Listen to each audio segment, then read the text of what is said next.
आपको क्या समझ में आ रहा है? आम आदमी पार्टी कह रही है कि बीजेपी के पास सीएम का चेहरा नहीं है, कोई मुद्दा नहीं है, इसीलिए बीजेपी तय ही नहीं कर पा रही कि उसे अपना कैंपेन आखिरी का 1 महीना किन मुद्दों पर लड़ना है, कैसे करना है, क्या करना है। क्या वाकई बीजेपी में कंफ्यूजन है या फिर ये जैसे रोहन इशारा कर रहे हैं 2020 की स्ट्रैटेजी में इस चुनाव को बनाने की कोशिश है बीजेपी की? नहीं, आम आदमी पार्टी से और आप क्या एक्सपेक्ट करेंगे? अपने पॉलिटिकल एडवर्सरी के बारे में वो यही बात करेंगे कि उनके पास कोई एजेंडा नहीं है, कोई नीति नहीं है। हाँ, ये बात जरूर है कि अर्ली मूवर्स एडवांटेज जो है वो आम आदमी पार्टी के साथ है। जिस तरीके से उन्होंने अपने कैंडिडेट्स पहले अनाउंस कर दिए, जिस तरीके से उन्होंने एक नैरेटिव बिल्ड करने की कोशिश की है, जिस तरीके से वो उन्होंने एक कॉन्स्टिट्यूएंसी को पकड़ने की कोशिश की है, वो महिला वाली कॉन्स्टिट्यूएंसी, उन्होंने एक 1,000 रुपए का कैबिनेट में प्रपोजल लाकर उसको पास कराकर उसको ऐसा क्लोज करने की, ऐसा अमली जामा पहनाने की कोशिश की है कि 1,000 रुपए तो दे ही चुके हैं, 2,100 रुपए देंगे, क्योंकि वो पहले कई ऐसी घोषणाएं कर चुके हैं जिस पे वो खड़े उतरे हैं, तो आम महिलाओं को उन पे भरोसा हो सकता है। तो ये अर्ली मूवर्स एडवांटेज आम आदमी पार्टी के साथ है। जो दिक्कत है वो कहाँ है?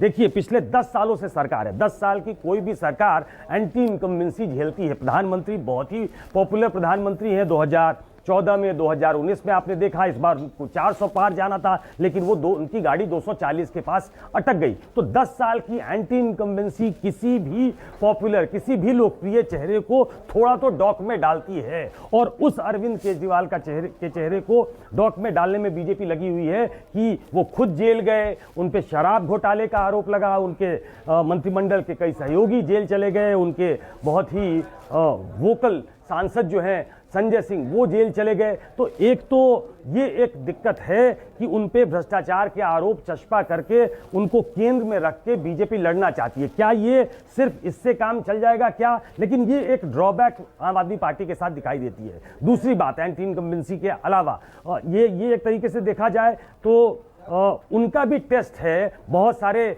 जो उनके विधायक हैं वो 3-3 बार से, तो लोकल लेवल पे अगर आप 3 बार से विधायक हैं तो वो लोकल एंटी इनकम्बेंसी भी होती है। और तीसरी सबसे इंपॉर्टेंट बात, 2022, अगर मैं गलत नहीं हूं, 2022 से वो एमसीडी में भी है। तो एमसीडी और विधानसभा, अब दोनों में अगर कहीं कुछ काम नहीं हुआ है, सड़क का काम नहीं हुआ, खड़ंजा का काम नहीं हुआ, नाली का काम नहीं हुआ, तो ये बहुत लोकलाइज चुनाव हो जाता है। ऐसे में वो भी एंटी इनकम्बेंसी के तौर पे आएगा। इन तमाम एंटी इनकम्बेंसी से जूझते हुए अगर अरविंद केजरीवाल विक्टोरियस इमर्ज करते हैं तो नेशनल पॉलिटिक्स में उनका रोल जो है वो बढ़ेगा, उनका कद बढ़ेगा, और जो ये इंडिया ब्लॉक है उसमें भी कद बढ़ेगा। भी हाल के दिनों में इंडिया ब्लॉक में आपने देखा होगा, ये अपहीवल जैसा है कि शरद पवार से लेकर लालू यादव जैसे ट्रस्टेड जो अलाई हैं, पार्टनर हैं, उन्होंने कह दिया कि ममता बनर्जी को लीड करना चाहिए। तो ये चुनाव अरविंद केजरीवाल के लिए सबसे मुश्किल चुनाव है अपने जीवन का,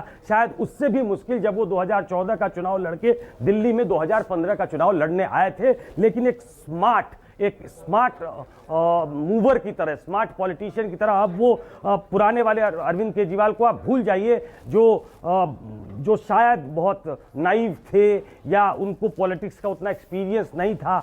उन्होंने अपने एक्सपीरियंस का पॉलिटिक्स में जो उनको अभी तक मिला है उसका इस्तेमाल करते हुए जिस तरीके से उन्होंने हर चीज में लीड लेने की कोशिश की है, इन चुनाव में एजेंडा सेट करने की कोशिश की है, तो वो उनको एक अर्ली मूवर्स एडवांटेज देता है। बीजेपी के लिए बहुत इंपॉर्टेंट है। वो लगातार 25 सालों से दिल्ली की सत्ता से बाहर है। सुषमा स्वराज उनकी आखिरी मुख्यमंत्री थी, 15 साल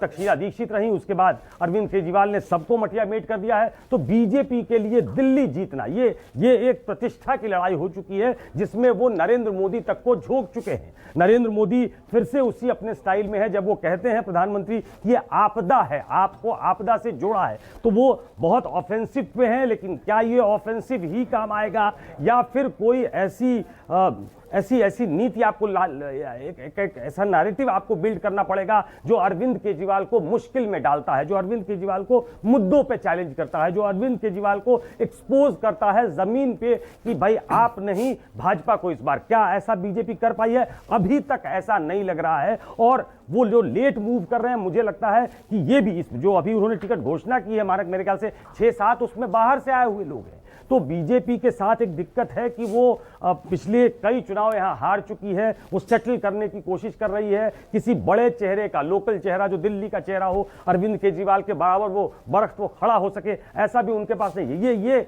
डिसएडवांटेज बीजेपी के साथ है। क्या इस डिसएडवांटेज को प्रधानमंत्री भर पाएंगे? क्या फिर से प्रधानमंत्री को सामने रख के हर बार जो चुनाव होता है अरविंद केजरीवाल वर्सेस नरेंद्र मोदी, विधानसभा का चुनाव, तो उसमें अरविंद केजरीवाल जीतते हुए नजर आए हैं। लोकसभा का छोड़ दीजिए, लोकसभा तो इस बार कांग्रेस और आम आदमी पार्टी मिलकर लड़ी, तब भी वो बीजेपी को नहीं रोक पाए। लेकिन विधानसभा के चुनाव में एक डिसाइसिव तरीके से अरविंद केजरीवाल आगे आते हैं, जो पिछले 2 चुनाव में दिखा है। तो देखना पड़ेगा कि बीजेपी क्या कोई दिल्ली वालों के लिए कुछ ऐसा रोड मैप खींच पाती है। समय बहुत कम बचा है। जब हम बात कर रहे हैं, आज 7 तारीख है, 5 तारीख को चुनाव है, बहुत कम समय है। इतने समय में एक नैरेटिव बिल्ड करना, एक किसी पब्लिक फिगर को खड़ा करना अरविंद केजरीवाल के सामने ये बड़ी चुनौती है बीजेपी के लिए।